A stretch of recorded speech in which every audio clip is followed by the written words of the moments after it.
Lizzy Flowers here. Welcome back to my channel. Thank you so much for stopping by. I have a video I've been meaning to do for a couple weeks now on how to have a good relationship with someone.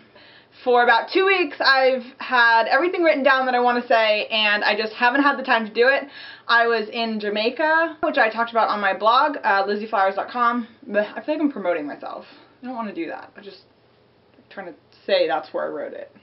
So I always thought I would be the last person to know what it takes to have a good relationship, and of course it's different for everyone, but this is the formula that worked for me, and I have tried a lot of other ways of having a good relationship and they haven't worked. So I can say that this has worked for me, and of course it might not work for everyone, but I want to share my success with you guys so that, you know, you have a place to start. Maybe there's people out there like me. I grew up with parents that didn't have a healthy relationship. There weren't a lot of healthy relationships for me to model my adult relationships on. So I sort of started from scratch in that sense. And my theme song today is From the Ground Up, which is a country song. I actually can't remember who it's by. Wait, let me look it up. Dan and Shay. And basically they just say that, hey, we're going to build this love from the ground up. And that's really been what it took for me and my sweetheart to have a good relationship. We really started from scratch. He came out of a divorce. I came from my adoptive parents getting divorced. And, it's kind of complicated because I was adopted already. So the first thing you have to do is find the right person. I know. Duh, Liz. Find the right person, of course. But finding the right person, I thought meant someone that you get along with, someone that you have everything in common with, someone that, lights that spark in you. And while those things are important, the actual most important thing is to find someone that you will never give up on and that will never give up on you. I found a lot of people that I had a lot in common with, and they, it was passionate, and I loved them and they loved me, and I almost got married when I was 16, and the truth is that I just didn't have faith in him in the relationship, and I had faith that he would do well as a person, but I didn't have faith in us, and that was the downfall of our relationship.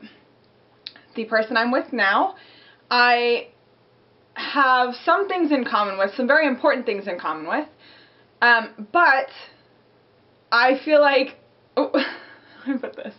I will not leave you guys with any illusions about my relationship. It is not a fairy tale. It has not been a fairy tale, and I was in unhealthy relationships before I was with my sweetheart, who wants to be called Mystery Man, even though a lot of people already know his name. The point is, you can be happy with someone that you're not going to give up on, and that's not going to give up on you, because you'll both feel secure in the relationship and willing to put the hard work in. And yes, it does take hard work.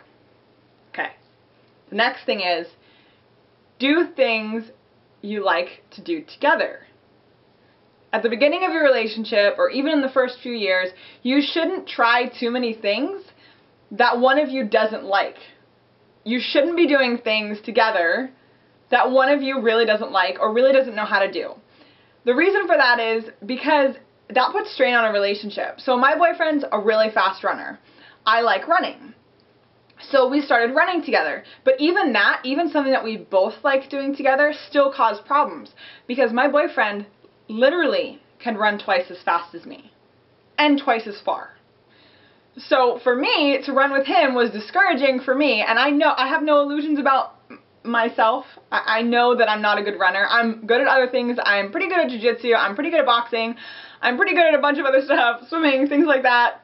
I am not good at running. I like it, but I'm not good at it.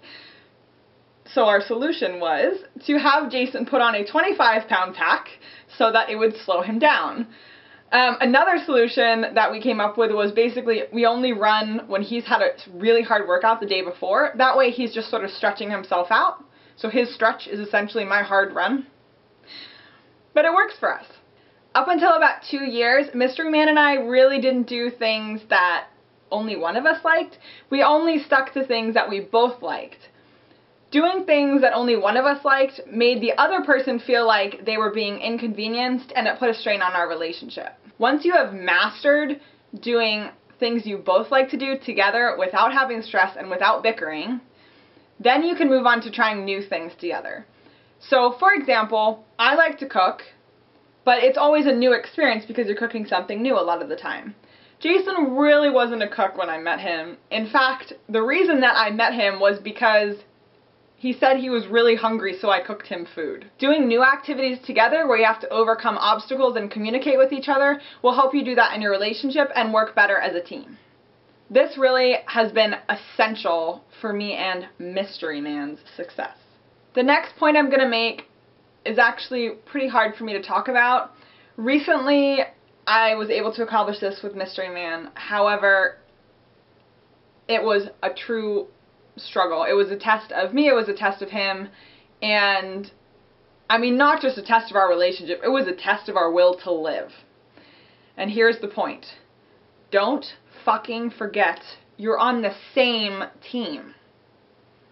That sounds really obvious. You're in the same relationship. If the relationship goes well, it's good for both of you.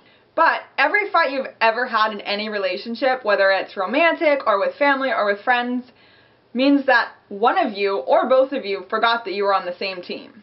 I don't know about you guys, but for me, that tally is pretty huge. In any relationship, the success of the relationship is a success of both individuals. Also, it helps if you're having a good relationship to do better in other aspects of your life. You should be supporting each other in times that are hard. Whether it's one person having a hard time, or you're both having a hard time, or the relationship is having a hard time, you need to support the other person. Even when they're being pissy, even when they come home drunk at night, even when they're sleep depriving you, even when you've been fighting, you need to support the other person. It is my opinion that if you are in a relationship, then you have signed an invisible contract that says, I will support the other person in this relationship. It's really important that you don't react to your partner immediately. You should make sure that you know why they're being mean or why they're being pissy before you respond, because it's really possible that they don't mean it. This is really hard for me because I'm a very defensive person, so if someone says something insulting to me, especially someone close to me, I react instead of think about why they're saying that. Usually it's because, one, it's true, or two, because they're really exhausted and they didn't mean it. But it's important that the other person, the person that's being snippy, recognizes that they did something wrong before the other person has to ask for an apology. If you're being pissy for whatever reason, you need to apologize before the other person asks so that the other person knows that you care about them and you recognize what you did. Which brings me to my next point. Learn to apologize the adult way. And I have to read the formula to you guys because I sort of do it subconsciously at this point, and it's taken a lot of practice for me to get there. So I wrote the formula down, and I'll put it in my blog, thelizzyflowers.com, if you guys don't know. First, say what you're sorry for. So this would be, I'm sorry for snapping at you. Second, say why you are sorry. So this would be, I am sorry I snapped at you because I don't want to treat you like that. 3, say that you care about the person. So you would say something like, I don't want to treat you badly because I really care about you, or I love you. 4, say why you're acting weird if there's a reason. If you're tired or you're stressed out, give that reason. It's not necessarily an excuse, it's just letting your partner know why you're acting that way so that they can be more understanding of you. 5, say what you will or won't do in the future. So say, I'll do my dishes tomorrow, or I will be nicer to you in the future.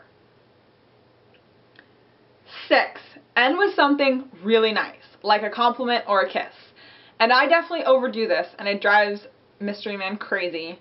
I will hug and kiss him until he forgives me because I feel really bad, and also I hate having him be upset with me. I hope this video saves at least one person from going through what I went through with my past relationships, and with this one. If this video saves one person from crying with a tub of ice cream as much as I did, then this video is totally worth it. I would love to hear about your relationship trials and tribulations below, and let me know if there's anything that I missed, because I know there are other things that are important out there, but this is just a formula that worked for me. Thanks guys for watching. Love you. Bye. can't even talk anymore because I said that sentence so many times. It's hot. I keep saying so. I brought it back in before it rained. It doesn't rain in California. I brought it back in before someone stole it. Anyway. No, I shouldn't say that. There's plenty of really nice people and really mature people and hardworking people that live in trailer parks.